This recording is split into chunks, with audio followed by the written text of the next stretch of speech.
సీఎంను బూతులు తిట్టి జైలుకు వెళ్లిన అంబటి బయటకొచ్చాక చేస్తున్న రాజకీయం వైసీపీలోనే ఆయనకు మరెవరూ మద్దతివ్వకుండా చేస్తోంది.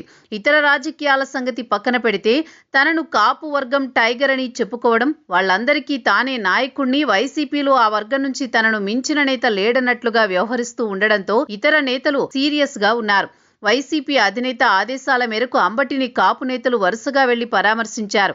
ఆయన పరామర్శలను ముఖ్యంగా జైలు నుంచి విడుదలైన తర్వాత కూడా ఆయన చుట్టూ ఒక రకమైన హీరోయిజం బిల్డప్ ఇవ్వడం, సోషల్ మీడియాలో ఆయనే పార్టీకి పెద్ద దిక్కు అన్నట్లు ప్రచారం చేయించుకోవడం పార్టీలోని ఇతర కాపు నేతల్లో అసహనానికి కారణమవుతోంది. కాపు సామాజిక వర్గం కోసం దశాబ్దాలుగా పోరాడి ఉద్యమ నేతగా గుర్తింపు పొందిన ముద్రగడ ప్రస్తుతం వైసీపీలో ఉన్నారు. అయితే అంబటి అనుచర వర్గం చేస్తున్న ప్రచారంలో ముద్రగడ కంటే అంబటే పెద్ద కాపు టైగర్ అన్నట్లుగా చిత్రీకరించడం సదరు సామాజిక వర్గ నేతలకు ఆగ్రహం తెప్పిస్తోంది.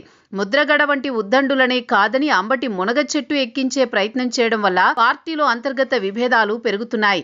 అంబటి తన ఇమేజ్ను పెంచుకోవడానికి భారీగా ఖర్చు చేస్తున్నారనే గుసగుసలు తాడేపల్లి వర్గాల్లో వినిపిస్తున్నాయి.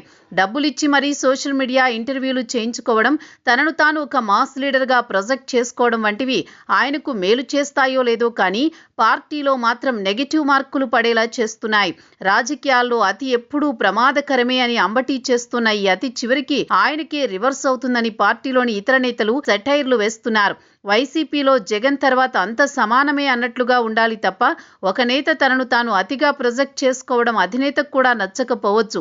ఇప్పటికే సజ్జల వంటి వారి ప్రాధాన్యత తగ్గుతున్న తరుణంలో అంబటి ఈ రకమైన ప్రచారంతో అందరి కళ్లలో పడ్డారు. నిజానికి కాపు టైగర్ అని జగనే అన్నారు. కానీ తన మాటలతో పార్టీలో ఓ వర్గానికి తానే దిక్కు అన్నట్లుగా మారే ప్రయత్నం చేయడం పార్టీ హైకమాండ్ దృష్టిలో ఆయన పట్ల ప్రతికూలతలను పెంచింది.